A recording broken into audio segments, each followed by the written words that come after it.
ठीक है बेटा, अभी हम क्लास को स्टार्ट कर रहे हैं। तो सबसे पहले बेटा बता देंगे सभी बच्चे, क्या मेरी आवाज प्रॉपर आ रही है सभी बच्चों को? Yes sir. स्क्रीन प्रॉपर दिख रही है बेटा सभी को? यस बेटा, क्या स्क्रीन सभी बच्चों को दिख रही है ठीक से? यस सर, दिख रही है। चल, तो जैसे कि सभी बच्चों को पता है कि हम 9th क्लास में मैथ्स विषय को पढ़ रहे हैं, और इसमें हम आपका ना नया चैप्टर स्टार्ट कर रहे हैं, चैप्टर नंबर 8, क्वाड्रिलेटरल्स, चतुर्भुज। ठीक है, तो सबसे पहले हम इनके बेसिक कंसेप्ट को समझ लेते हैं कि क्या क्या इसमें बेसिक कंसेप्ट यूज होने वाले हैं, और उसके बाद हम एक्सरसाइज को सोल्व करेंगे। ठीक है, तो अभी आप 6 चैप्टर पढ़कर आए हैं, तो उसके कुछ कंसेप्ट यहाँ पर भी यूज होंगे। ठीक है, तो उनको भी आपको याद रखना है। तो आ जाते हैं बेटा, जैसे अगर हम बात कर रहे हैं यहाँ पर चतुर्भुज की, क्वाड्रिलेटरल की, होता क्या है उसको समझेंगे कि चतुर्भुज क्वाड्रिलेटरल चार असरेखीय बिंदु को मिलाने पर बनी आकृति चतुर्भुज होती है ना। मतलब क्या बोला गया, असरेखीय बिंदु, नॉन कोलिनियर बिंदु आपको पता होंगे कि वो सारे बिंदु जो एक रेखा पर नहीं आते हैं उनको हम असरेखीय बिंदु, नॉन कोलिनियर बिंदु कहते हैं। ठीक है, तो इन बिंदुओं को मिलाने पर हमारे पास ये जो आकृति आती है, इस आकृति को हम बोलते हैं चतुर्भुज। यही होता है क्वाड्रिलेटर। ठीक है, यही होता है बेटा क्वाड्रिलेटर। तो जैसे कि यहाँ पर आपको दिखाया गया है कि ये हमारे पास ए बी सी और डी क्या है बेटा, एक क्वाड्रिलेटरल है, एक चतुर्भुज है। ठीक है, एक चतुर्भुज है। बताइए, क्या ये समझ में आया सभी बच्चों को कि ये चार जो भुजाओं से घिरी आकृति है, इसको हम क्या बोलते हैं, चतुर्भुज बोलते हैं। चतुर्भुज के चारों कोणों का योग 360 होता है ना। इनके जो चारों कोण होते हैं बेटे, इन चारों कोणों का योग कितना होगा, 360 डिग्री होगा। ठीक है, तो कुछ कुछ बातें हैं, उन बातों को हमें समझना है ध्यान से कि क्या क्या इसमें हमारे पास बेसिक कंसेप्ट यूज होने वाले हैं। ठीक है, तो यहाँ पर नंबर 1 मैंने क्या बोला कि चार नॉन कोलिनियर बिंदुओं को अगर हम मिला देते हैं तो एक आकृति हमें मिलती है, उसको चतुर्भुज बोलते हैं। इसमें चार भुजाएं हमारे पास होंगी, चार कोण होंगे, और चारों कोणों का योग हमारे पास कितना होता है, 360 डिग्री होता है। ठीक है, तो यहाँ पर देखो बोला भी गया है कि चतुर्भुज एबीसीडी में A B, B C D और डी, ये चार भुजाएं हैं, है ना। चार भुजाएं हमारे पास, ए बी, एक ए बी है बेटा, एक सी बी है, या बी सी आप बोल सकते हैं, बी सी, और सी डी और ए डी, ये चार भुजाएं हैं आपके पास। और यहाँ पर अगर हम कोण की बात करेंगे तो चार ही कोण आपको दिख रहे हैं, ए बी सी डी, है ना। तो चार कोण दिख रहे हैं यहाँ पर, चार भुजाएं, ए बी सी डी, चार शीर्ष है हमारे पास, और चार ही कोण हमारे पास होंगे। ये शीर्ष है हमारे पास ए बी सी डी, तो चार शीर्ष और चार कोण हमारे पास बने हुए। आगे क्या बोला गया है, अब सम्मुख शीर्ष ए और सी तथा बी और डी को जोड़िए। हमने क्या किया कि हमने आमने सामने की जो शीर्ष है, जैसे बी के सामने डी है, इनको मिला दिया, इनको मिला दिया, और ए के सामने सी है तो इसको मैंने मिला दिया। ठीक है, इसको मिला दिया। तो यहाँ पर ये जो दोनों रेखाएं हमारे पास आई हैं, ये दोनों रेखाओं को हम क्या बोलते हैं, इन दोनों रेखाओं को हम बोलते हैं क्या, चतुर्भुज के दो विकर्ण, है ना। विकर्ण है बेटा, ये क्या डायगनल है। तो डायगनल हमारे पास क्या क्या होंगे, यहाँ पर आप देख पा रहे हैं कि ए सी, और यहाँ पर हमारे पास क्या है, बी डी। ये दोनों बेटा क्या है, हमारे डायगनल है इस चतुर्भुज के। ठीक है, इस क्वाड्रिलेटरल के हमारे पास ये दोनों डायगनल है।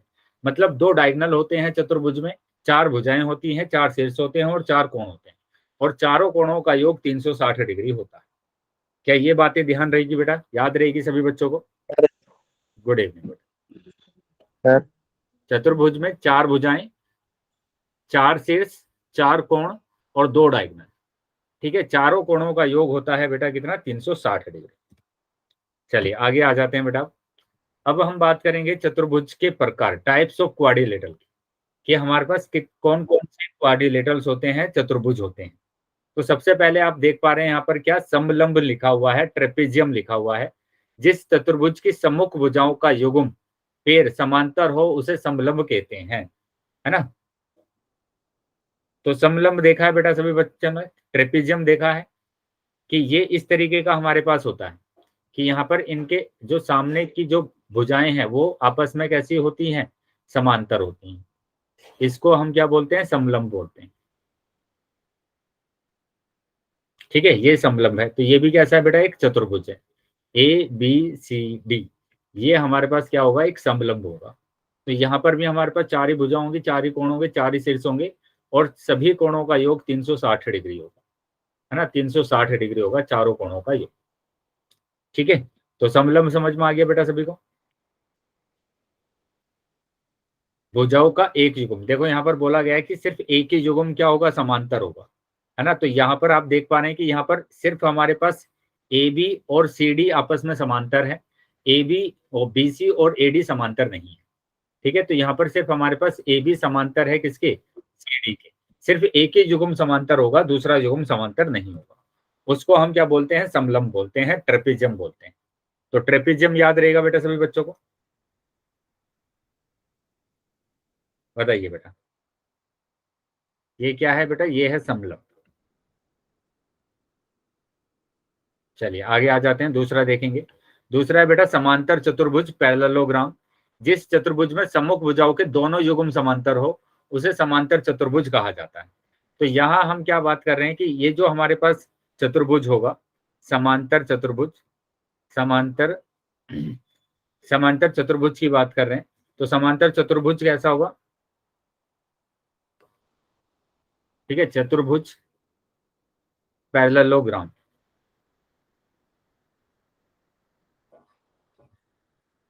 पैरेललोग्राम, तो वहां पर हमारे पास क्या होता है कि इनके दोनों युग्म कैसे होंगे, दोनों युग्म कैसे होंगे बेटा, समांतर होंगे।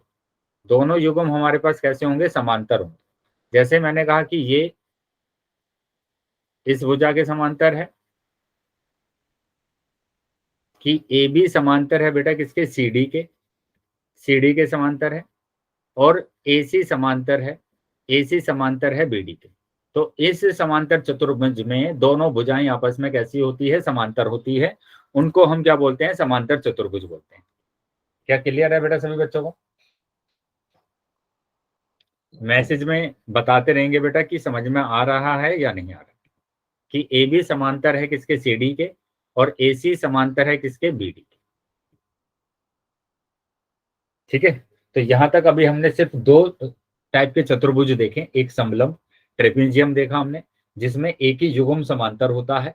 ठीक है, दूसरा हमने देखा समांतर चतुर्भुज, जिसमें दोनों युग्म कैसे होंगे, समांतर होंगे। ठीक है, दोनों युग्म समांतर होंगे। अब हम बात करेंगे नेक्स्ट, जो हमारे पास दिया है वो है आयत। तो आयत तो बेटा सभी बच्चों ने पढ़ा है ना, आयत रेक्टेंगल तो सभी बच्चों ने पढ़ा है। तो जो रेक्टेंगल होता है उसमें आमने सामने की भुजा बराबर होती है। आमने सामने की भुजा कैसी होंगी बेटा, बराबर होंगी। और ये आमने सामने की भुजा अगर बराबर है तो ये समांतर भी, है ना, तो ये समांतर भी। तो यहाँ पर हम बोल सकते हैं, यहाँ पर हम बोल सकते हैं कि ये जो आयत है, ये जो भी आयत है हमारे पास, इसमें ये भुजा आपस में कैसी हैं, बराबर है ना। ए बी बराबर है सी डी के और ए डी बराबर है बी सी के। अगर ये बराबर है तो हम ये भी बोल सकते हैं कि ये दोनों आपस में समांतर भी है ना, समांतर भी। तो ये एक तरीके का हमारे पास क्या हो जाएगा, पैरेललोग्राम भी हो जाएगा, समांतर चतुर्भुज भी हो जाएगा। क्या समझ में आया बेटा सभी बच्चों को। तो ये भी क्या है, हमारे पास एक चतुर्भुज है, एक क्वाड्रिलेटरल है। ठीक है, उसके बाद अगर हम बात करेंगे, उसके बाद अगर हम बात करते हैं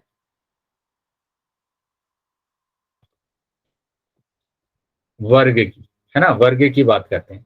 तो वर्ग हमारे पास क्या होगा, वर्ग की अगर मैं बात करूंगा यानी स्क्वायर की बात करूंगा, तो स्क्वायर भी एक चतुर्भुज हमारे पास होगा, है ना, स्क्वायर भी एक चतुर्भुज होगा। और इसमें क्या होगा कि चारों भुजाएं बराबर होगी, इसमें चारों भुजाएं बराबर होंगी।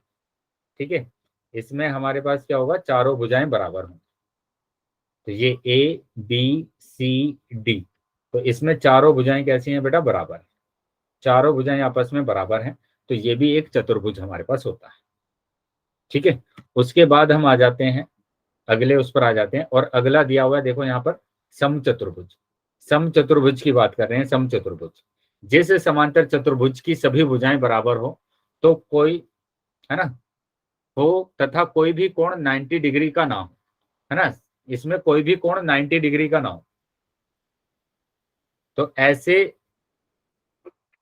आकृति को हम क्या बोलते हैं, समचतुर्भुज बोलते हैं। तो ये है बेटा समचतुर्भुज, चतुर्भुज।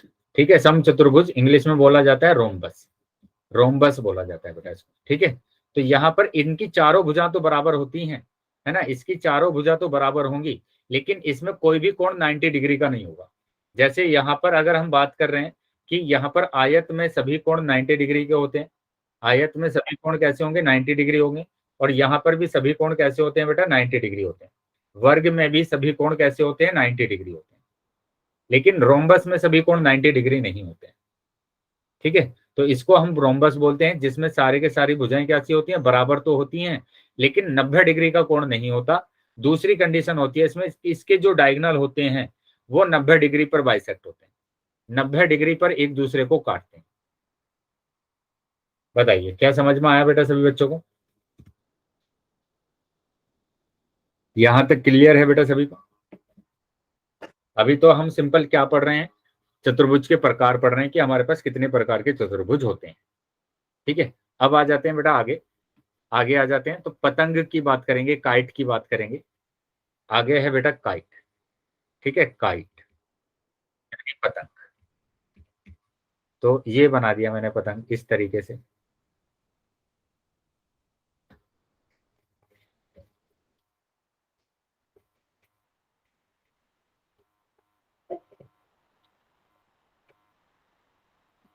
ABCD, ठीक है, ये मैंने क्या बना दिया, पतंग बना दिया। तो यहाँ पर देखो क्या है, जिस चतुर्भुज की आसन भुजाएं एडजेसेंट साइड के युग्म बराबर हो परंतु समांतर ना हो उसे पतंग कहते हैं, ठीक है। समांतर ना हो लेकिन बराबर हो, मतलब एडजेसेंट साइड का मतलब होता है कि ये वाली दोनों भुजाएं आपस में बराबर हैं लेकिन समांतर नहीं है। ऐसे ही ये दोनों भुजाएं आपस में बराबर है लेकिन समांतर नहीं है। तो ऐसी आकृति को हम बोलते हैं चतुर्भुज, जो कि क्या होता है, काइट होता है, पतंग होता है, ठीक है। जिसमें एडजेसेंट जो साथ में जो लगी हुई है भुजा वो तो बराबर है लेकिन समांतर नहीं है। ये दोनों भी भुजाएं आपस में बराबर है लेकिन समांतर नहीं है। तो ऐसी भुजाओं को हम, मतलब इस आकृति को हम क्या बोलते हैं, पतंग बोलते हैं। बताइए क्या समझ में आया सभी बच्चों को ये?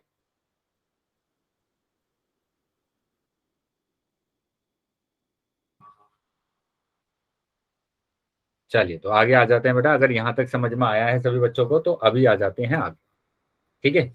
अब यहां तक तो हमने देखा था क्या, चतुर्भुज। अभी हम बात कर रहे हैं कि समांतर चतुर्भुज, है ना, समांतर चतुर्भुज, क्योंकि आपका जो चैप्टर है वो यही है आपका क्या, समांतर चतुर्भुज, है ना, पैरेललोग्राम की बात कर, पैरेललोग्राम। तो पैरेललोग्राम हमने देखा था, क्या देखा था बेटा पैरेललोग्राम में, कि हमारे पास दोनों भुजाएं कैसी होंगी, है ना, आमने सामने की भुजाएं कैसी होंगी, समांतर होंगी, है ना, समांतर होंगी। जैसे मैंने ये ले लिया ABCD, ठीक है, ये दोनों भुजाएं आपस में कैसी हैं, समांतर है। ये दोनों भुजाएं आपस में कैसी हैं बेटा, समांतर है। तो ये समांतर चतुर्भुज होगा। अब समांतर चतुर्भुज के प्रकार की अगर मैं बात करूंगा, समांतर चतुर्भुज के प्रकार, है ना, समांतर चतुर्भुज के प्रकार, है ना, कि इसके हमारे पास क्या क्या प्रकार होते हैं, कितने प्रकार के होते हैं।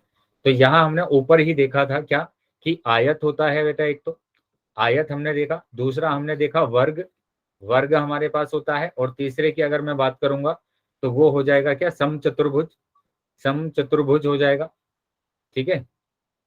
और ये तीनों हमारे पास क्या होते हैं, समांतर चतुर्भुज होते हैं।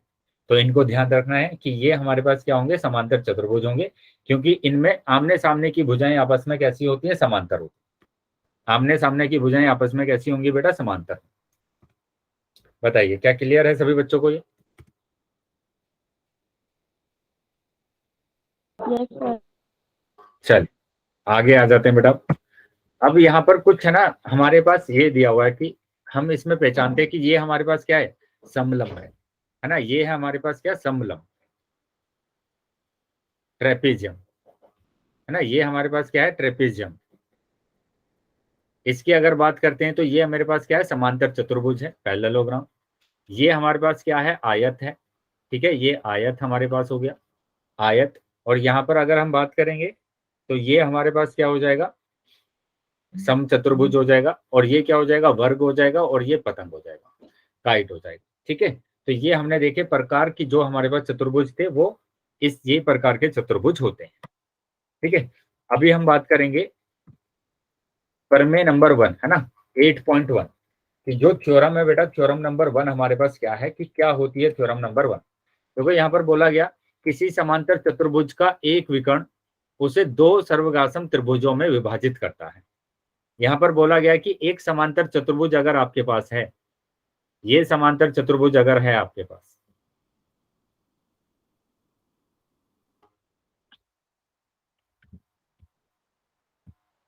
तो इसमें मैं अगर एक विकर्ण बना देता हूं, एक विकर्ण में अगर बना देता हूं ये, तो ये विकर्ण क्या करता है, इस समांतर चतुर्भुज को दो बराबर, है ना, दो सर्वगासम त्रिभुजों में विभाजित कर देता है। तो ये बताइए पहले, सर्वगासम त्रिभुज के बारे में पता है बेटा आप सभी बच्चों को कि क्या होते हैं सर्वगासम त्रिभुज? बताइए, जिस भी बच्चों को पता है बता देंगे बेटा, अनम्यूट करके बता देंगे अपने आप को, कि जिस भी बच्चों को पता है कि दो कॉन्ग्रेंट ट्राइंगल क्या होते हैं, सर्वगासम त्रिभुज क्या होते हैं। सर सीपीसीटी से प्रूफ करना। सीपीसीटी से प्रूफ करना, चलिए ठीक है। लेकिन प्रॉपर अगर हम बात करते हैं, जैसे मैं बात करता हूं सर्वगासम त्रिभुज की,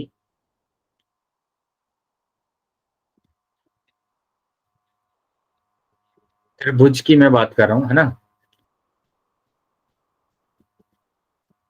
ट्राइंगल्स की बात कर रहा हूं, तो क्या होते हैं एक बार समझ लेंगे सभी बच्चे कि कॉन्ग्रेंट ट्राइंगल होते क्या है।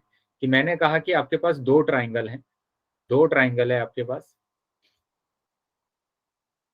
ए बी सी, है ना, और यहां पर आपके पास ट्राइंगल है, ये ट्राइंगल है पी क्यू आर, है ना, पी क्यू आर। तो कॉन्ग्रेंट सर्वगासम का मतलब क्या होता है वो आपको समझना है। इसका मतलब होता है कि जो दोनों ट्राइंगल है बेटा वो देखने में भी एक जैसे हैं और उनका साइज भी एक जैसा है ना, साइज भी समान। मतलब अगर एक ट्राइंगल को दूसरे ट्राइंगल के ऊपर रखेंगे तो वो उसको ओवरलैप कर जाएगा, मतलब एक ही लगेगा हमें देखने में। जैसे मैं 1 रुपए के कॉइन की बात करता हूं, तो 1 रुपए के कॉइन को 1 रुपए के कॉइन के ऊपर रखेंगे तो वो ओवरलैप करेंगे और दूर से देखने पर एक ही लगेंगे, तो उसको बोलता जाता है सर्वगासम, यानी कि कॉन्ग्रेंट, है ना। और त्रिभुज है तो क्या बोलेंगे, कॉन्ग्रेंट ट्राइंगल सर्वगासम त्रिभुज। अब ये त्रिभुज देखने में भी एक जैसे हैं और इनका साइज भी एक जैसा है। जैसे मैंने कहा कि ये 5 सेंटीमीटर है ए बी, और ये भी 5 सेंटीमीटर है, ये 6 सेंटीमीटर है, ये 6 सेंटीमीटर, ये 7 सेंटीमीटर, ये 7 सेंटीमीटर।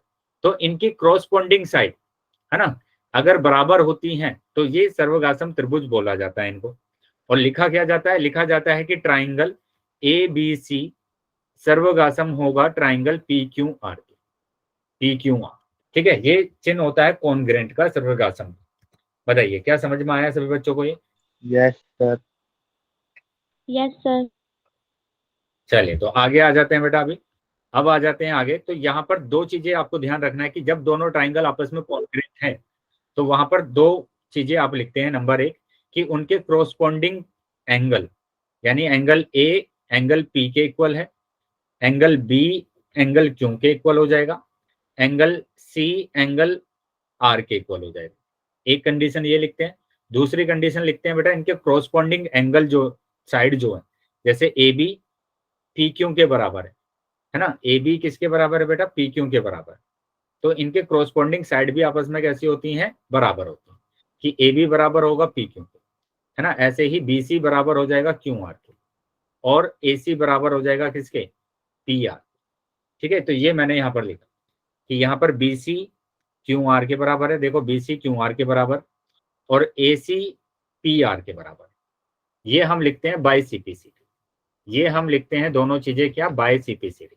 सीपीसीटी का मतलब होता है कि corresponding part of congruent triangle, है ना। ट्राइंगल के हम उन क्रोस्पॉन्डिंग संगत भुजाओं की या संगत कोणों की बात कर रहे हैं जो आपस में बराबर है। जैसे ए बी बराबर है किसके, पी क्यू के, तो ये दोनों आपस में संगत भुजाएं हैं। क्योंकि संगत भुजाएं का मतलब क्या है, कि वो भुजाएं जो आपस में बराबर। बताइए अभी कॉन्ग्रेंट ट्राइंगल समझ में आया सभी बच्चों को, कि दो ट्राइंगल कॉन्ग्रेंट कैसे होते हैं, सभी बच्चों को समझ में आया? यस सर, आ गए सर। चलिए यहाँ पर कॉन्ग्रेंट प्रूव करने के लिए बेटा 4 कंडीशंस होती हैं मेरे पास। मैं पहली कंडीशन लिखवा रहा हूं, जैसे मैंने लिखवा दिया कि side side side, side side side, है ना, साइड साइड साइड, भुजा भुजा भुजा। मतलब एक कंडीशन तो आपके पास होती है भुजा भुजा भुजा, जिसमें दोनों ट्राइंगल में तीनों भुजाएं आपस में बराबर दे दिए जाएं। जैसे मैंने ये 2 त्रिभुज बना दिए यहाँ पर, है ना, ये 2 त्रिभुज मैंने बना दिए, एक है बेटा ABC और एक है बेटा PQR, और मैंने यहाँ पर बोला कि इनकी भुजाएं आपस में बराबर, जैसे ये 4 है तो ये 4 है, ये 3 है तो ये 3 है, ये 5 है तो ये 5, ठीक है। तो ये दोनों त्रिभुज आपस में कैसे हो जाएंगे, सर्वगासम हो जाएंगे, कॉन्ग्रेंट हो जाएंगे, मतलब ट्राइंगल ABC कॉन्ग्रेंट हो जाएगा ट्राइंगल PQR। किससे होगा, ये होगा SS नियम से, SS नियम से हो जाएगा बेटा ये, ठीक है। तो इन नियम को भी ध्यान रखना है बेटा, 4 नियम है, मैं जल्दी से इसको खत्म करा देता हूँ चारों नियम को। दूसरा नियम होता है बेटा ASAS, SAS मतलब भुजा भुजा कोण भुजा, है ना, साइड एंगल साइड, भुजा कोण भुजा। तो इसका मतलब क्या होगा बताइए, इसका मतलब क्या होगा, जो दूसरी कंडीशन है बेटा आपके पास कि कैसे आप 2 त्रिभुजों को सर्वगासम दिखाते हैं, कॉन्ग्रेंट दिखाते हैं, तो यहाँ पर जो दूसरी कंडीशन होती है वो दूसरी कंडीशन हमारी क्या होगी कि 2 त्रिभुज हैं आपके पास, ठीक है, इन दोनों त्रिभुज में 2 तो भुजाएं आपस में बराबर होंगी, है ना, 2 भुजाएं तो आपस में बराबर होंगी। जैसे मैंने PQR लिखा यहाँ पर, PQR लिखा, तो मैंने कहा कि एक तो ये 4 के बराबर है, ये 5 इस 5 के बराबर है, लेकिन एक कोण भी आपस में बराबर है, जैसे B और Q आपस में बराबर। तो यहां आप लिख सकते हैं अभी क्या कि SAS नियम से, SAS नियम से लिख सकते हैं कि त्रिभुज ABC सर्वगासम है, कॉन्ग्रेंट है PQR। बताइए बेटा क्या समझ में आ रहा है सभी बच्चों को, यहां तक चीजें समझ में आ रही है बेटा सभी को? नोट करते जाएंगे बेटा इसको, है ना, स्क्रीनशॉट लेते जाएंगे इसका सभी बच्चे, ताकि आप सभी बच्चों को ये याद रहे। चलिए तो आगे आ जाते हैं, तीसरे नियम की बात कर लेते हैं। तो तीसरा नियम हमारे पास क्या होता है, तीसरा नियम होता है हमारे पास एंगल साइड एंगल।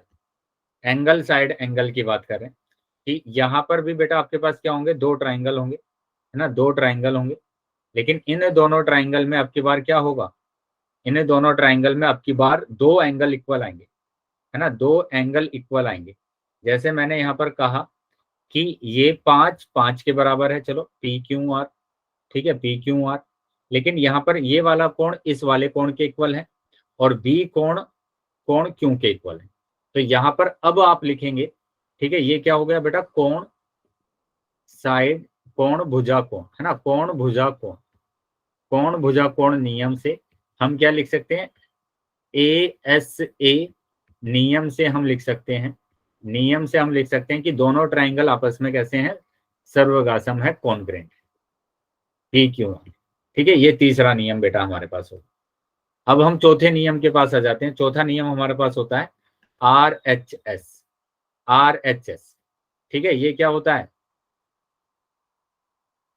समकोण, समकोण, ठीक है, कर्ण और भुजा, कर्ण और क्या होते हैं बेटा, भुजा होती है। मतलब यहाँ पर 2 जो त्रिभुज आपके पास होते हैं वो त्रिभुज कैसे होते हैं, समकोण होते हैं। दोनों त्रिभुज आपके पास कैसे होंगे, समकोण त्रिभुज होंगे, 90 डिग्री के होंगे दोनों के दोनों, है ना, दोनों कैसे होंगे बेटा, 90 डिग्री होंगे। लेकिन यहाँ पर आपके पास एक तो ये आ गया राइट 90 डिग्री, दूसरा हाइपोटेनियस मतलब कर्ण, और कर्ण उसकी बराबर होगी, जैसे 8 और ये भी 8 है ना, ये 8 है तो ये भी 8, PQR। और एक भुजा, कोई भी एक भुजा, या तो ये या तो ये, मैंने ये वाले ले लिया कि ये 5 है तो ये भी 5 होगा, ठीक है।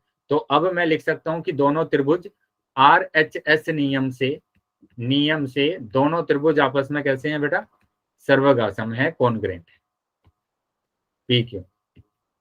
बताइए आया है बेटा समझ में सभी को?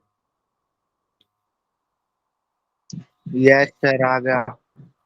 ठीक है, ये चीजें मैंने इसलिए बताया बेटा कि इन चीजों का बहुत ज्यादा यूज होगा जब आप क्वेश्चंस को सोल्व करेंगे, ठीक है, तो इसलिए मैंने पहले ही आपको बता दिया है कि दो त्रिभुज कब सर्वगासम होते हैं, कब कॉन्ग्रेंट होते हैं, और कौन कौन से नियम से हम उनको कॉन्ग्रेंट दिखा सकते हैं।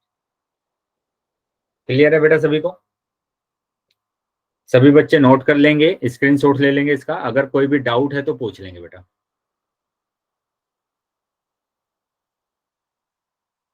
किसी भी बच्चे का अगर कोई भी डाउट है तो पूछ लेंगे, यहां तक जो भी हमने पढ़ा है अभी तक। चलिए तो आगे आ जाते हैं बेटा। अब यहाँ पर हम बात कर रहे थे कि किसकी, यहाँ हम एक प्रमेय की बात कर रहे थे कि किसी समांतर चतुर्भुज का एक विकर्ण उसे दो सर्वगासम त्रिभुजों में विभाजित करता है। तो अभी हमने समझ लिया है कि दो सर्वगासम त्रिभुज का मतलब क्या होता है। अब हम इसको प्रूव कर सकते हैं कि ये हमारे पास क्या था, समांतर चतुर्भुज, और उसमें एक विकर्ण इन दोनों त्रिभुजों को, ये वाला त्रिभुज और ये वाला त्रिभुज, दो कॉन्ग्रेंट त्रिभुजों में डिवाइड कर देता है ना, सर्वगासम त्रिभुजों में विभाजित कर देता है। तो मैंने क्या किया, मैं इन दोनों त्रिभुज को ही लेकर चल रहा हूं।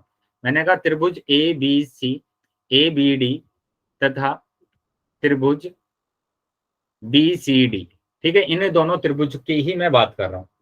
तो यहां पर अब समझो कि ये अगर समांतर चतुर्भुज है, तो यहां पर आपको दिया क्या गया है, पहले मैं लिख लेता हूं उसको, कि आपको दिया है समांतर ए बी सी डी, है ना, क्या दिया हुआ है बेटा, कि ए बी सी डी एक समांतर चतुर्भुज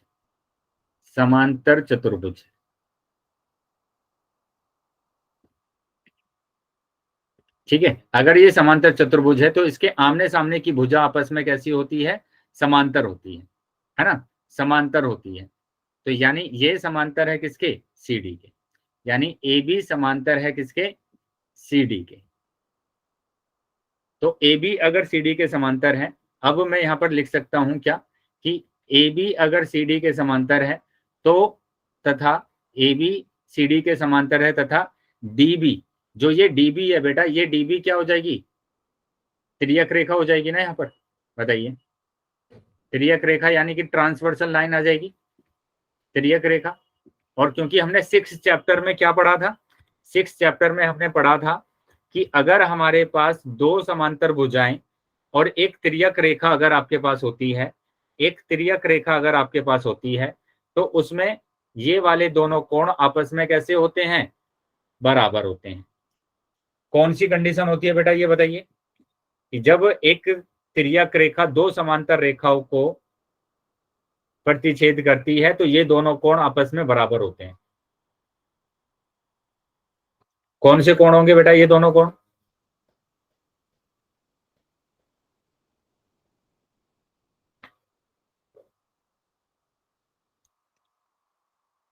अल्टरनेट, वेरी गुड, बिल्कुल सही बताया है, अल्टरनेट इंटीरियर एंगल, है ना, अल्टरनेट इंटीरियर एंगल।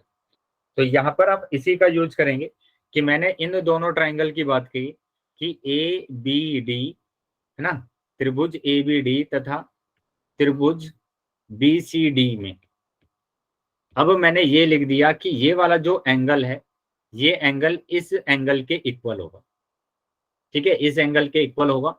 अब मैंने लिख भी दिया इसको कि ए बी डी बराबर होगा बेटा किसके, सी डी बी के बराबर होगा। और रीजन हम क्या देंगे, रीजन हम लिख सकते हैं यहाँ पर एकांतर अंतःकोण, ठीक है, अंतःकोण। ये दोनों कोण कैसे हैं बेटा, एकांतर अंतःकोण है। उसी तरीके से ये दोनों रेखाएं भी आपस में कैसी हैं, समांतर है ना, आपस में समांतर है। और ये फिर से त्रियक रेखा है, तो फिर से मैं बोल सकता हूं कि अब की बार ये वाला कोण इस वाले कोण के बराबर होगा। सेम रीजन कि कोण ए डी बी, है ना, कोण ए डी बी बराबर है बेटा किसके, कोण सी बी डी के बराबर है, ठीक है। तो ये भी रीजन हमारे पास क्या है, एकांतर अंतःकोण। ये भी कैसा है बेटा, एकांतर अंतःकोण। अब यहाँ पर ये चीज समझिए कि ये जो हमारे पास बीडी बना है, ये बीडी बेटा दोनों भुजाएं हैं, दोनों त्रिभुजों की भुजा है ना, यानी कॉमन है, उभयनिष्ठ है। अगर मैं इसको हटा दूंगा तो कोई भी ट्राइंगल नहीं बन पाएगा। देखो अगर मैं इसको हटा दूंगा तो कोई भी ट्राइंगल नहीं बन पाएगा, कोई भी त्रिभुज नहीं बन पाएगा। तो इसलिए ये वाली भुजा दोनों के लिए समान है, बराबर है। तो मैंने लिख दिया कि बी डी बराबर बी डी, है ना। बी डी बराबर बी डी मतलब ये क्या है, उभयनिष्ठ, उभयनिष्ठ भुजा। ये क्या है बेटा, उभयनिष्ठ भुजा है। अब देखो जो मैं कंडीशन मैंने लिखी थी वही कंडीशन आ गई बेटा। एक एंगल आ गया, एक ये एंगल आ गया और ये साइड आ गई। तो मैं लिख सकता हूं एंगल साइड एंगल नियम से, नियम से क्या लिख सकता हूं कि दोनों त्रिभुज आपस में कैसे होंगे, कॉन्ग्रेंट होंगे, सर्वगासम होंगे। बताइए क्या समझ में आया बेटा सभी बच्चों को? यस सर, बहुत आसान है जी। तो ये हमें क्या करना था, प्रूफ करना था। ये हमें प्रूफ करना था, हमने प्रूफ कर दिया। अगर किसी भी बच्चे का कोई डाउट है तो पूछ लेंगे। सर स्क्रीनशॉट ले लो। हाँ बेटा स्क्रीनशॉट ले लेंगे सभी बच्चे।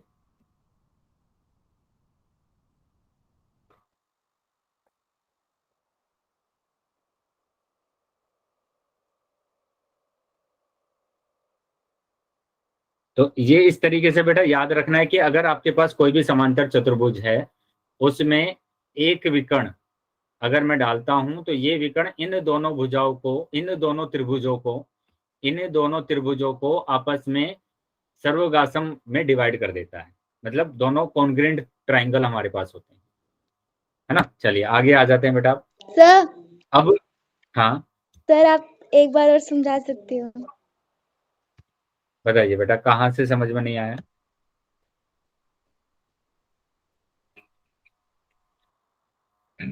यहाँ फिर से समझ लेंगे। यहाँ पर बोला गया है कि किसी समांतर चतुर्भुज का एक विकर्ण, ये आपको एक समांतर चतुर्भुज दिख रहा है ए बी सी डी, और समांतर चतुर्भुज का मतलब होता है उनके आमने सामने की भुजा आपस में समांतर है, ठीक है।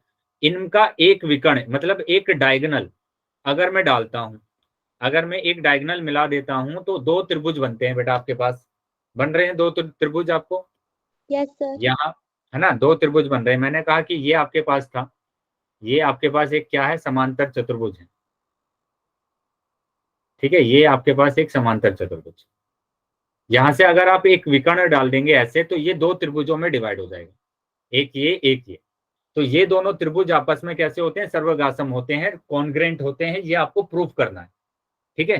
तो इसको प्रूफ करने के लिए मैंने क्या किया कि ये मेरे पास एक समांतर चतुर्भुज दिया हुआ है और ये समांतर चतुर्भुज है, तो ए बी सी डी के समांतर होगा और डी बी इसमें क्या होगा, एक तिर्यक रेखा होगी, ठीक है। तो मैंने क्या किया, इन दोनों त्रिभुजों को ही मैं लेकर चला और दोनों त्रिभुज को लेकर चलने के बाद जो मैंने चार नियम आपको लिखवाए थे, ठीक है। पहला नियम एस एस एस, भुजा भुजा भुजा से मैं त्रिभुज को सर्वगासम दिखा सकता हूं, कॉन्ग्रेंट दिखा सकता हूं। दूसरा नियम लिखवाया था S S, side angle side, वहां से मैं दिखा सकता हूं। तीसरा हमने लिखवाया क्या, एंगल एंगल साइड, मतलब एंगल साइड एंगल, भुजा कोण भुजा, है ना, कोण भुजा कोण, वहां से मैं दिखा सकता हूँ या आरएचएस से दिखा सकता हूँ। तो मैंने दोनों ट्राइंगल लेके चला हूं कि एबीडी तथा triangle BCD. A B D इस वाले ट्राइंगल की बात कर रहे हैं, ठीक है। हम किस ट्राइंगल की बात कर रहे हैं, एक तो इस वाले ट्राइंगल की बात कर रहे हैं ए बी डी, और दूसरा जो ट्राइंगल है बेटा, दूसरा ट्राइंगल है आपके पास ये इस वाले ट्राइंगल की बात कर रहे हैं। तो अब इन दोनों ट्राइंगल में देखेंगे आप कि ये है ए बी, है ना, ये ए बी, और ये है सी डी, और ये है बेटा इसमें एक तिर्यक रेखा, है ना। ये क्या है बेटा, तिर्यक रेखा है, ट्रांसवर्सल है, ये ट्रांसवर्सल है। तो मैंने कहा कि ये अगर ट्रांसवर्सल है तो ये एंगल और ये एंगल आपस में बराबर होगा एकांतर अंतःकोण से। तो मैंने यही रीजन लिखा कि ए बी सी, ये रहा बेटा, है ना, डी है तो ये मैंने डी लिख दिया यहाँ पर सी। तो ए बी डी आपस में बराबर होगा किसके, सी डी बी के, सी डी बी के एकांतर अंतःकोण, ठीक है, एकांतर अंतःकोण। ऐसे ही मैं अगर बात करता हूं, अब की बार मैंने भुजा ली ये ए सी, और ये वाली भुजा ले ली मैंने बी, और ये ए डी, और ये सी बी सी, और यहां मैंने बोला कि अब की बार ये मेरे पास क्या है, ये मेरे पास है इसकी तिर्यक रेखा। तो यहां मैं बोल सकता हूं ये वाला कोण इस वाले कोण के बराबर होगा, एकांतर अंतःकोण। देखो जड बन रहा है ना, दोनों में क्या बन रहा है, जड बन रहा है। ये हमने देखा था कि अगर जड़ बनता है तो वो होते हैं एकांतर अंतःकोण। तो जैसे इस कोण की मैं बात करूंगा तो ये है ADB, ये रहा ADB, और इस वाले कोण की बात करूंगा तो ये है CBD, तो ये रहा CBD, एकांतर अंतःकोण है वो, ठीक है। अब यहाँ पर अगर आप इस की बात करेंगे, इस चतुर्भुज की बात करेंगे, तो इस चतुर्भुज में अगर मैं ये वाला विकर्ण हटा दूंगा, ये वाला जो विकर्ण है बेटा इसको हटा दूंगा तो कोई भी ट्रायंगल नहीं बन पाएगा, कोई भी ट्रायंगल नहीं बन पाएगा। तो ये जो विकर्ण है बेटा वो दोनों के लिए एक कॉमन है, दोनों के लिए कॉमन भुजा है, यानी BD बराबर है BD, BD बराबर है BD, ये इस वाले ट्रायंगल के लिए भी है, ABD के लिए भी और BCD के लिए भी यही। तो दोनों कैसे है बेटा, उभयनिष्ठ। तो यहां से अब आ गया angle angle side, angle angle side नियम से मैं बोल सकता हूं दोनों ट्रायंगल आपस में कॉन्ग्रुएंट है। ओके सर, आ गया।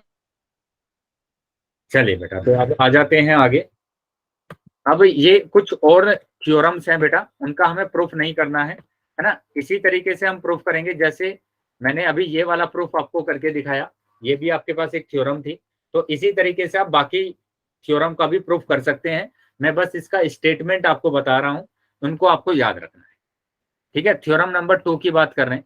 यहाँ पर क्या है कि एक समांतर चतुर्भुज में सम्मुख भुजाएं बराबर होती हैं।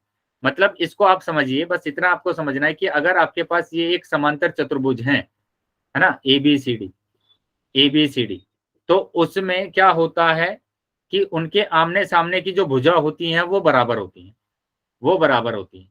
जैसे मैंने कहा कि AB बराबर है किसके, CD के, और AD बराबर है किसके, BC के। क्या ये पॉइंट समझ में आया बेटा सभी बच्चों को? यस सर, आ गया। कोई भी अगर आपके पास समांतर चतुर्भुज है तो उनके आमने सामने की भुजा आपस में बराबर होगी। तीसरी थ्योरम देखेंगे, यदि एक चतुर्भुज की सम्मुख भुजाओं का प्रत्येक युग्म बराबर हो तो वह एक समांतर चतुर्भुज होता है ना। यहाँ पर बोला गया कि एक चतुर्भुज है बेटा आपके पास, कोई भी चतुर्भुज है, इस तरीके से बोला गया चतुर्भुज की सम्मुख भुजाओं का प्रत्येक युग्म बराबर हो तो वह समांतर चतुर्भुज होता है। मतलब यहाँ पर भी यही बोला गया कि अगर फर्स्ट वाला पहले समझा दो एक बार। फर्स्ट वाला फिर से समझ लेंगे बेटा। Yes sir. देखो फिर से समझ लेंगे, यहाँ पर क्या बोला है, इसमें यही वाला समझाना है ना बेटा 8.2। Yes sir. देखो यहाँ पर बोला एक समांतर चतुर्भुज है आपके पास, मैंने कहा कि ये समांतर चतुर्भुज है ना। ये क्या है बेटा, समांतर चतुर्भुज। अगर ये आपके पास समांतर चतुर्भुज है तो यहाँ पर इनके आमने सामने की भुजा बराबर होंगी। बस इतना ध्यान रखना है कि ये अगर समांतर चतुर्भुज है तो AB बराबर CD और AD बराबर BC होगा, ठीक है। अभी आया समझ में? Yes sir. ठीक है, तो यहाँ पर इतना ध्यान रखना है कि आपको दिया क्या है, आपको दिया है यहाँ पर क्या, ABCD समांतर चतुर्भुज, समांतर चतुर्भुज। अगर ये समांतर चतुर्भुज है तभी आप बोलेंगे कि ये दोनों भुजाएं आपस में बराबर होती हैं। उसके बाद दूसरी जो थ्योरम है, यहाँ पर अब की बार बोला गया कि कोई भी ये अगर आपके पास चतुर्भुज दिया हुआ है ABCD, है ना। देखो यहाँ पर ये नहीं बोला गया कि ये समांतर चतुर्भुज है, यहाँ पर बोला गया कि ये ABCD एक चतुर्भुज है ना। यहाँ पर ये बोला गया कि चतुर्भुज है, समांतर नहीं चतुर्भुज है। और यहाँ पर क्या बोला गया है कि इनके आमने सामने की भुजा अगर बराबर है, आमने सामने की भुजा अगर क्या है बेटा, बराबर है, ये दिया गया है बेटा, ये चीजें आपको दी गई है। तो ये अगर आपको दिया गया है तो यहाँ पर बोला गया कि ये अगर है चतुर्भुज और आमने सामने की भुजा बराबर है तो ABCD क्या होगा, समांतर चतुर्भुज होगा। मतलब बस उल्टा कर देना है, जो भी ऊपर वाला हमने देखा है उसका जस्ट उल्टा। बताइए आया समझ में? देखो दोनों का जस्ट उल्टा है। यहाँ पर पहले दिया हुआ था समांतर चतुर्भुज दिया था, आमने सामने की भुजा बराबर थी, लेकिन यहाँ पर आमने सामने की भुजा बराबर दी गई है और फिर बोला गया है कि ये समांतर चतुर्भुज हो। आया बेटा समझ में? Yes sir. चलिए तो अब आ जाते हैं बेटा नेक्स्ट फोर्थ पर। फोर्थ देखेंगे, फोर्थ में क्या बोला है, एक समांतर चतुर्भुज में सम्मुख कोण बराबर होते हैं, है ना। कि अगर मेरे पास कोई भी समांतर चतुर्भुज है, देखो बोला गया है कि ABCD, अगर क्या है बेटा, दिया है यहाँ पर, क्या दिया है कि ABCD एक समांतर चतुर्भुज है, समांतर चतुर्भुज है। और ये अगर चतुर्भुज है तो हम बोलेंगे कि इसके सम्मुख कोण, मतलब सामने सामने के कोण आपस में कैसे होंगे, बराबर होंगे। ये दोनों कोण आपस में कैसे होंगे, एंगल A बराबर होगा एंगल C के। और ऐसे ही आप बोल सकते हैं एंगल B बराबर होगा एंगल D। बताइए, आया है समझ में? Yes sir. अब बात करेंगे हम पांचवी थ्योरम की।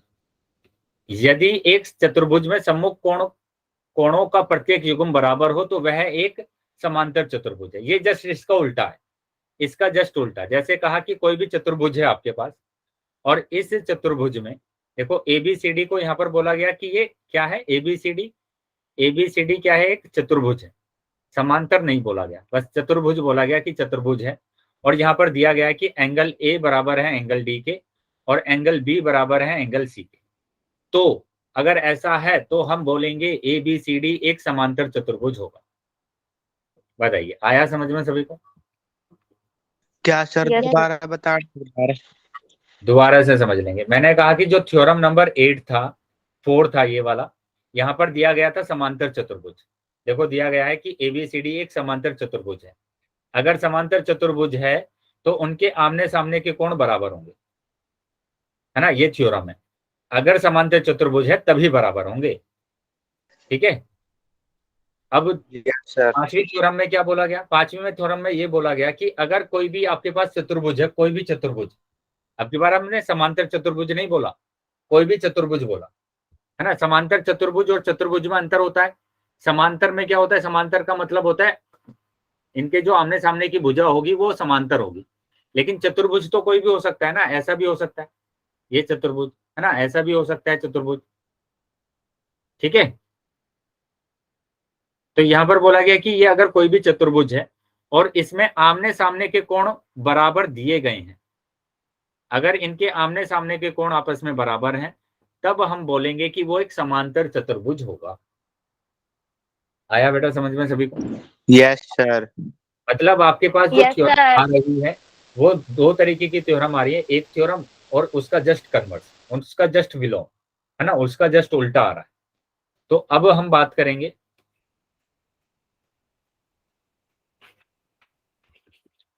अब हम बात करेंगे 6 की। समांतर चतुर्भुज के विकर्ण एक दूसरे को समद्विभाजित करते हैं। मतलब यहाँ पर देखो अब की बार बोल दिया गया है कि ये अगर आपके पास क्या है, क्या दिया गया है बेटा बताइए, ये चतुर्भुज बोला गया ना, यहाँ पर बोला गया कि समांतर चतुर्भुज है ना। तो मतलब यहाँ पर दिया है ABCD एक समांतर चतुर्भुज है, समांतर चतुर्भुज है, पैरेललोग्राम है। अगर ये समांतर चतुर्भुज है तो इसके जो विकर्ण होंगे, इसके जो डायगोनल होंगे, वो एक दूसरे को समद्विभाजित करेंगे, एक दूसरे को समद्विभाजित करेंगे। मतलब कि मैंने कहा कि ये अगर विकर्ण है और ये हमारे पास क्या करते हैं, एक दूसरे को समद्विभाजित, समद्विभाजित का मतलब होता है बराबर भागों में डिवाइड करना। जैसे OD बराबर हो जाएगा किसके, OB के, और OC बराबर हो जाएगा OA के। बताइए, आया समझ में सभी को? Yes, sir. अब आ जाते हैं बेटा आगे। अब यहाँ पर 8 में देखेंगे, 7th में, यदि एक चतुर्भुज के विकर्ण, अब की बार बोला गया कि आपके पास कोई भी चतुर्भुज है, ये समांतर चतुर्भुज नहीं दिया गया आपके पास, अब की बार दे दिया गया कि ये चतुर्भुज है, कि ABCD क्या है बेटा, एक चतुर्भुज है ना, चतुर्भुज है। और यहाँ पर ये भी दे दिया गया है कि इसके जो डायगोनल है वो समद्विभाजित है, इसके जो डायगोनल है वो समद्विभाजित है, ये दिया गया है कि OD बराबर है OB के और OC बराबर है OA के।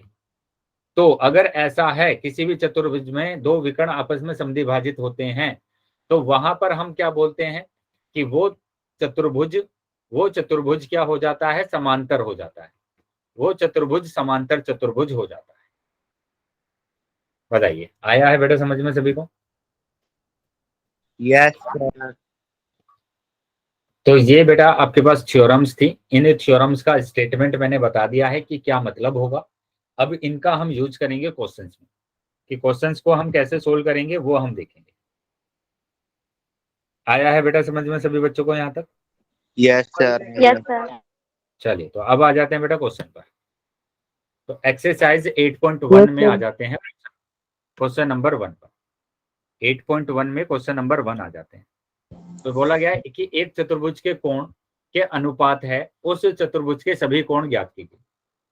तो सिंपल क्वेश्चन दिया गया कि ऐसा जब भी अनुपात में क्वेश्चन आ जाता है आपको, है ना, आपके पास कोई भी क्वेश्चन आ जाता है ऐसा, ये ए, ये बी, ये सी और ये डी ले लिया मैंने, है ना, तो यहाँ पर आप मान लेना अनुपात में जब भी दे दिया जाए तो उसका है ना उभयनिष्ठ कोण आपको मान लेना है। माना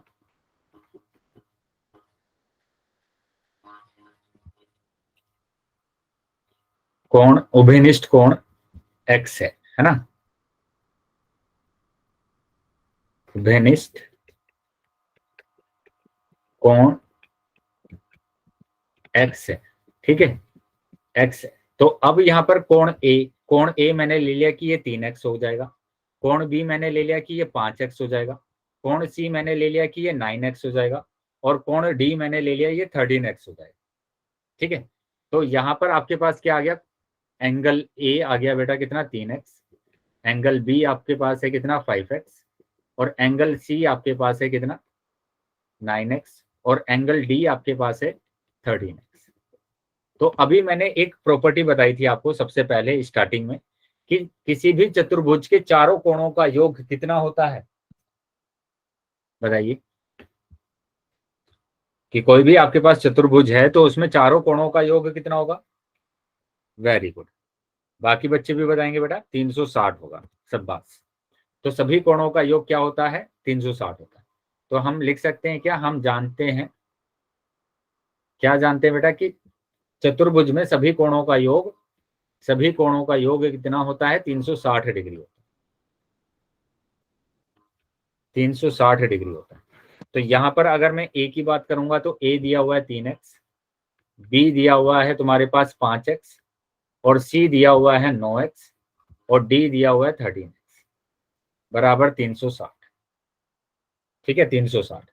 अब इनको आप जोड़ देंगे, 3 5 8, 8 और 9, 8 और 9 17, और 3 30, तो 30x आ गया बेटा, बराबर कितना आ गया? 360। अब मल्टीप्लाई में है तो डिवाइड में लेकर जाएंगे, और डिवाइड कर देंगे बेटा इसको, तो आ जाएगा कितना?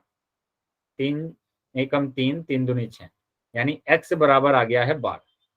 x का मान आ गया बेटा आपके पास 12। तो अब आप सारे कोण निकाल सकते हैं, सभी कोण का मान निकाल सकते हैं, क्योंकि आपको पता है कि कोण A बराबर दिया हुआ है कितना? 3x। तो कोण A बराबर कितना आ जाएगा? 3 मल्टीप्लाई 12, 12 तिया 36 आ गया बेटा। कोण B की अगर बात करेंगे तो दिया है 5x, तो x की जगह पर रखना है कितना? 12, तो 12 पंजे 60 आ गया, 60 डिग्री, ठीक है। C की बात करेंगे तो C दिया हुआ है बेटा 9x, और 9 की गुणा करेंगे 12 में, 12 निम्मा 108, है ना, तो 108 डिग्री आ गया। कोण डी की अगर बात करते हैं तो वो दिया है 13x, तो 13 में मल्टीप्लाई करना है 12 की, तो 12 तिया 36, 6 हासिल 3, 12 कम 12 और 3 15, तो ये आ गया बेटा 156 डिग्री। तो ये कोण आ गए हैं बेटा, वेरी गुड, बिल्कुल सही, 156 डिग्री आ रहे हैं। यहां तक समझ में आया बेटा सभी बच्चों को? Yes sir. चलिए तो नोट कर लेंगे सभी बच्चे, स्क्रीनशॉट ले लेंगे इसका।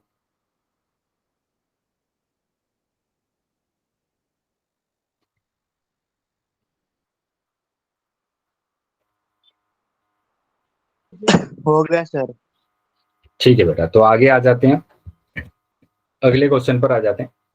अगला क्वेश्चन देखो, क्वेश्चन नंबर 2 बोला गया, यदि एक समांतर चतुर्भुज के विकर्ण बराबर हो तो दर्शाइए कि वह एक आयत होगा।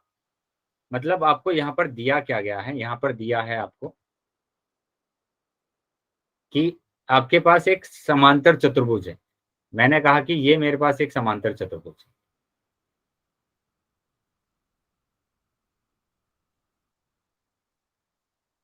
ठीक है, ये समांतर चतुर्भुज है ABCD। A B C D, ठीक है।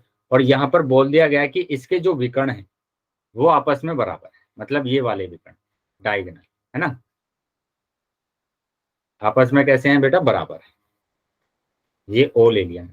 तो यहाँ पर दिया है क्या, एक तो दिया है कि एबीसीडी एक समांतर चतुर्भुज है, समांतर चतुर्भुज है। अब ये अगर समांतर चतुर्भुज है तो आप लिख सकते हैं कि ए बी समांतर होगा सी डी के, तथा ए डी समांतर होगा किसके, बीसी के, है ना। और ये दोनों आपस में बराबर भी होंगे कि ए बी बराबर होगा सी डी के तथा ए डी बराबर होगा बीसी के, क्योंकि अगर ये समांतर चतुर्भुज होता है तो उसमें आमने सामने की भुजा बराबर होती है और समांतर होती है। और क्या दिया हुआ है, उनके विकर्ण आपस में बराबर दिए हुए हैं, और विकर्ण भी बराबर दिए हुए हैं, यानी कि बी डी बराबर दिया हुआ है एसी के, बीडी बराबर दिया हुआ है एसी के। तो ये चीजें हमें दी गई थी, मैंने ये चीजें लिख ली। बताइए क्या यहां तक समझ में आया सभी बच्चों को?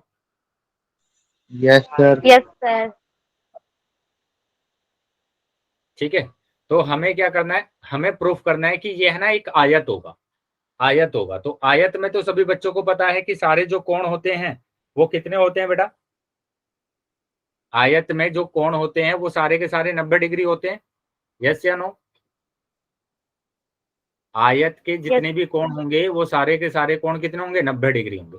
तो हमें प्रूफ करना है, हमें सिद्ध करना है, सिद्ध करना है, हमें क्या करना है कि एबीसीडी एक आयत है, एक आयत है, ये हमें सिद्ध करना है। ठीक है, तो इसको सिद्ध करने के लिए आपको क्या करना पड़ेगा, बस आप ये दिखा दीजिए कि कोण ए, कोण बी और कोण सी और कोण डी आपस में कैसे होंगे, 90 डिग्री। अगर ये आप दिखा देंगे तो इसका मतलब क्या होगा, ये आयत हो जाएगा, ये आयत हो जाएगा। बताइए समझ में आया बेटा सबको? Yes sir. Yes sir. चलिए तो आगे आ जाते हैं बेटा। सर पोल नहीं कर पाओगे? हाँ बेटा, पहले हम क्या करेंगे, इसको सोल्व कर लेंगे। ये आपका रिवीजन चल रहा है और रिवीजन में हम कोशिश करेंगे कि आपका ज्यादा से ज्यादा सिलेबस हो जाए। ठीक है, तो इसलिए हमने पोल में अभी तक क्वेश्चन नहीं पूछे हैं एक भी।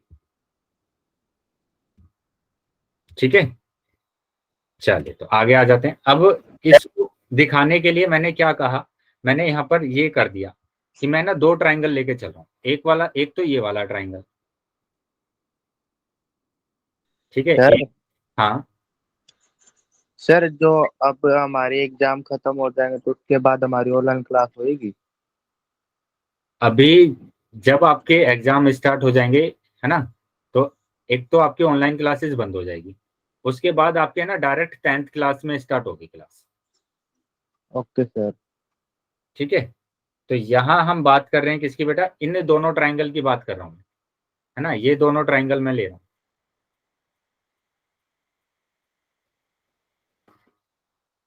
मैं इन दोनों ट्राइंगल को ले रहा हूँ। अब देखो मैं यहाँ पर लिख लेता हूँ इसको कि ट्राइंगल ए बी सी तथा ट्राइंगल बी डी सी, है ना, ए डी सी और बी सी डी लिख देते हैं, बी सी डी। अब यहाँ पर आप समझिए कि इन दोनों ट्राइंगल में आपको दिख रहा है एक तो क्या कि ए डी बराबर है बी सी के, है ना, ये ए डी इस बी सी के बराबर है, ये तो हमें दिया ही गया है, दिया है बेटा ये तो। ठीक है, दूसरा क्या लिख सकते हैं बेटा आप इसमें कि इसके जो डायगोनल है ये भी तो दिया गया है ना कि बी डी बराबर है ए सी के, तो मैं ये भी लिख सकता हूँ कि बी डी बराबर है ए सी के, ये भी हमें दिया गया है कि इसके जो डायगोनल है वो आपस में बराबर है ना, ये वाला बी डी इस ए सी के बराबर है। और तीसरा आप लिख सकते हैं सी डी, ये अगर मैं सी डी को हटा दूंगा तो दोनों ट्राइंगल नहीं बन पाएंगे, तो सी डी क्या है बेटा, सी डी दोनों के लिए उभयनिष्ठ है, उभयनिष्ठ है बेटा, सी डी दोनों के लिए क्या है, उभयनिष्ठ है। क्या ये बात समझ में आई सभी बच्चों को? Yes sir. तो अब देखो आप क्या लिख सकते हैं इसको, ये एस है, ये एस है और ये भी एस है, तो एस नियम से आप लिख सकते हैं, भुजा भुजा नियम से आप लिख सकते हैं कि दोनों ट्राइंगल आपस में सर्वगासम हो गए, है ना। BCD। अगर ये सर्वगासम हो गए हैं तो मैं यहाँ पर लिख सकता हूं कि ये दोनों कोण है ना, ये दोनों कोण, ये वाला कोण और ये वाला कोण आपस में बराबर होंगे, यानी कि कोण D बराबर होगा कोण C के, बाय CPCT से मैं लिख सकता हूँ। बताइए, आया है समझ में सभी को? Yes sir. Yes sir. ठीक है, अब आप ये समझिए, ये आपके पास एक समांतर चतुर्भुज था। अगर ये समांतर चतुर्भुज है तो AD BC के क्या है, समांतर है। और मैं ये बोल सकता हूँ ये जो CD है, ये जो CD है बेटा, मैं ये CD अगर यहाँ पर बनाऊं तो ये क्या हो जाएगी, ये तिर्यक रेखा हो जाएगी, ये तिर्यक रेखा हो गई। अब ये अगर तिर्यक रेखा हो गई है तो इन दोनों कोणों का योग कितना होगा?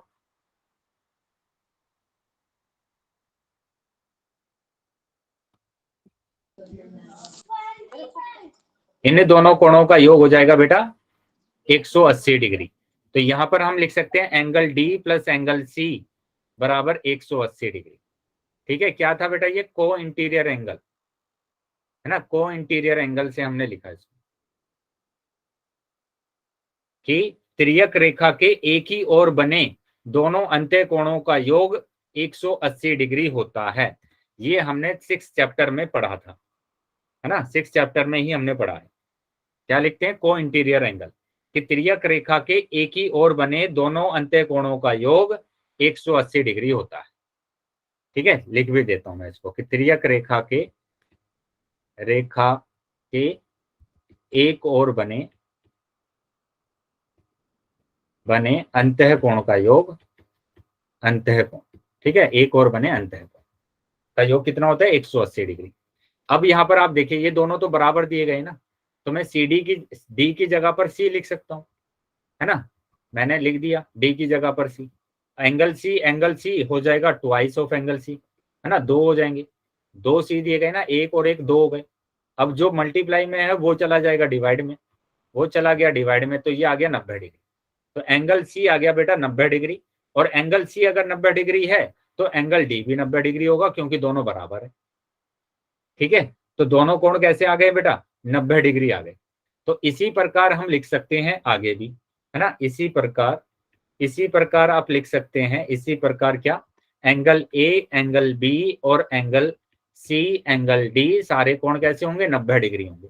अगर ये सारे कोण 90 डिग्री आ गए हैं तब हम बोल सकते हैं कि ABCD एक आयत है।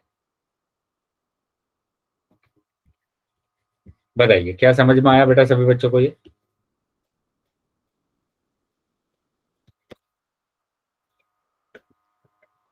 क्लियर है बेटा सभी बच्चों को?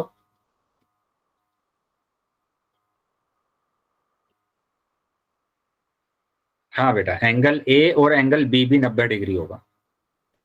ठीक है, इसी प्रकार मैंने लिख दिया है, हमने प्रूफ करा एंगल C और एंगल D आपस में 90 डिग्री है, तो इसी प्रकार एंगल ABCD चारों कोण 90 डिग्री होंगे, और चारों कोण अगर 90 डिग्री आ गए हैं तो ये क्या होगा, एक आयत होगा, रेक्टेंगल होगा।